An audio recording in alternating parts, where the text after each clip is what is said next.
Hey, I'm Corey Strader. I was art director on Subnautica 1 and Below Zero, and on Subnautica 2 I'm the visual development lead. We know fans have been looking forward to learning more about the creatures in Subnautica 2. So in this dev video, we want to take you through the process of how we create a creature from the very beginning all the way through the various stages of development. We're going to show you how we created the Collector Leviathan, starting at the beginning with the concept art. The visual design for this Leviathan started with multiple rounds of quick, low-detail thumbnail sketches. Here we're focused on exploring a wide range of shapes and silhouettes. It was important to find a look that both aligned with the design brief and was distinct from the Leviathans in our previous Subnautica games. Out of all these designs, this Cthulhu-inspired beast resonated with the team. There's 4 tentacles to grab, crush, swat, and terrify players. The next pass, though still rough, reworked the head and body and added some color and patterning. We wanted to move it further from the giant squid look and add an element of surprise to the design, so we explored having the body split open to reveal a glowing internal structure. Further refinements and iterations on various elements followed. Explorations of different looks for the internal structure, mouth anatomy, head patterning, and deadly tentacle tips. Eventually, we ended up with this final concept of the Leviathan and all of its nightmarish glory. As a final note, the concepting doesn't always stop once a creature has entered production. At multiple points after the first pass on the model had been done, and we'd had a chance to see it in game, we did paint-overs to improve the head patterns and rework the mouth design. Hope you enjoyed this look at how we concepted the Collector Leviathan.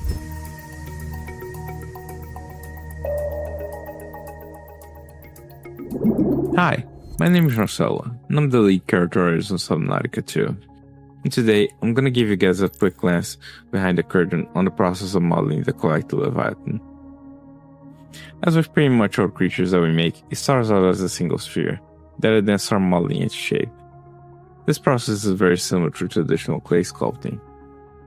At this point, I'm focusing on getting the main forms and proportions of the creature down, so that I have everything where I need it without worrying about detail. This is by far the most important part of the whole process, where I establish a strong base that I can build upon. After that's done, I start building the model structure, and this is where I can have some fun making it look and feel believable. As this guy is very large, it takes a lot of detail to make sure that it holds up in quality up close. And that means many hours of drawing little wrinkles and pores, so that in the end it looks just right. And after many hours of work, here's the final sculpt. After you get the sculpt done, we go through a lot of technical processes and iteration that I won't bore you with, until we get to the final result in an engine that we can play with and that you can see now. Thank you for watching, and I can't wait for you guys to see this in game.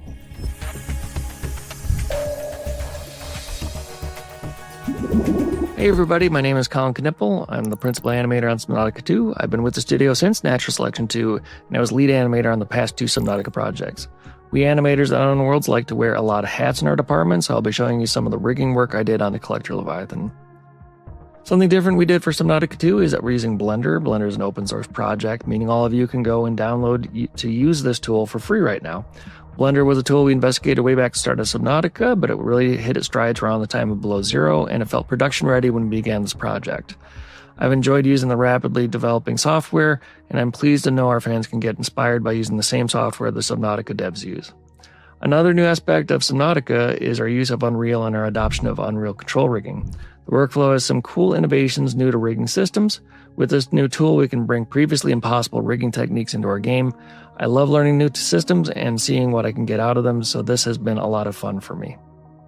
What control rigs have allowed us to do is build our cinematics within our game world. With this, we can build nuanced and exciting cinematics faster than we could have dreamed with our previous tools. These new tools will allow us to push cinematics and creature interactions to a new level of immersion. The Collector Leviathan has been a labor of love for a while now. I think we have a great team on it, and I hope you all enjoy this new terror when Subnautica 2 comes to early access. Thanks for watching. Hello, my name is Stefan Sorensen, and I am the Senior Technical Animator on Subnautica 2. And in this video, we're going to discuss the tentacle animation tech that I worked on for the Collector Leviathan. So To start off, for its general movement, the tentacles operate within Unreal's physics system. I set up how the tentacles react and simulate within the world with an aim to give a sense of weight and flow within water, and making them feel more grounded and realistic within the world. Now, one of the challenges was to have the player or vehicle interact with the tentacles while they were simulating. So additional animation technologies were leveraged, such as physical animation and control rig. This allowed that to take place. Finally, a custom-built synchronization system for animation for the complex interactions when the tentacle grabs the player or vehicle. When all the systems are working together, this provides a fairly cool visual experience for the Collector Leviathan when it grabs the player. Hi everyone, I'm Lewis, designer on Subnautica 2, currently focusing my work on Leviathans in the game. Here I will walk you through some of the process for developing one of our main Leviathans, the Collector. The first step is a design document where ideas are outlined for achieving the desired challenge level and emotional tone.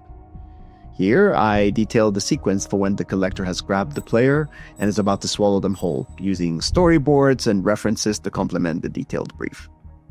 Because of my past experience as an animator, I was also able to jump in and help out with some of the animations on the creatures as well, including this one.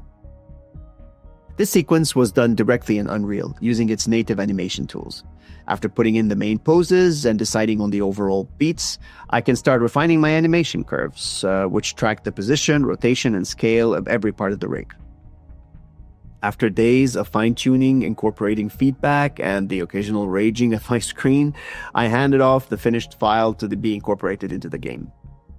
Of course, animation is only part of it. Visual effects, sound effects, simulations, these are all layered by other team members to enhance the moment. On the implementation side, we used lots of built-in Unreal tools such as the behavior tree. However, our engineers also provide custom-made tools based on design needs, providing extensive control over every element of the behavior. From general conditions under which the creature appears, to its speed and weight, to its moment-to-moment decision-making, based on the environment as well as the player's actions, every aspect is accounted for. As you can see here, it's spotted the player from afar, and now that it's close enough, well, dinner time. It's always so satisfying to see all the elements come together after months of hard work alongside talented colleagues. And the Leviathans make this extra special. I really can't wait for everyone to experience the end result. Hi, I'm Lauren Nadal. I'm a VFX artist on Subnautica 2. Here you can see me prototyping the Leviathan's mood feature using shaders in Unreal Engine 5. The FX has to translate the gameplay into visual cues for the player, but also it needs to sell the idea that this is an alien creature, not just a gameplay element.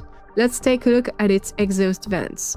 Different layers of a particle system create this effect. We ask questions like, is this emitting energy? Does it need more bubbles? We start from a simple base and then we continue to iterate until the final product you will get to see in the game. Thank you for watching and see you soon. Hi, I am Antonio, AI gameplay lead in Subnautica 2. Today, I want to show you how we create creature behaviors. We use what we call classic AI. Here, you can see Unreal Engine behavior trees. In this demo, I want to distract the Leviathan with flares. To achieve that, I will be using our stimulus system. As you can see, it's pretty easy to add nodes, conditions, and connect them like a flowchart. Once the game is running, the creature will follow this blueprint to decide what to do. And there it goes. The Leviathan is now chasing the flare instead of me. Pretty cool. Our main goal with creatures was to make them feel reactive.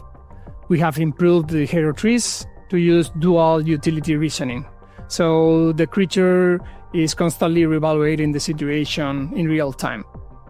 Of course, it is difficult to process all this information. We have developed powerful debugging tools so designers can actually see what's happening. Can't wait for you to discover all the cool behaviors we have created.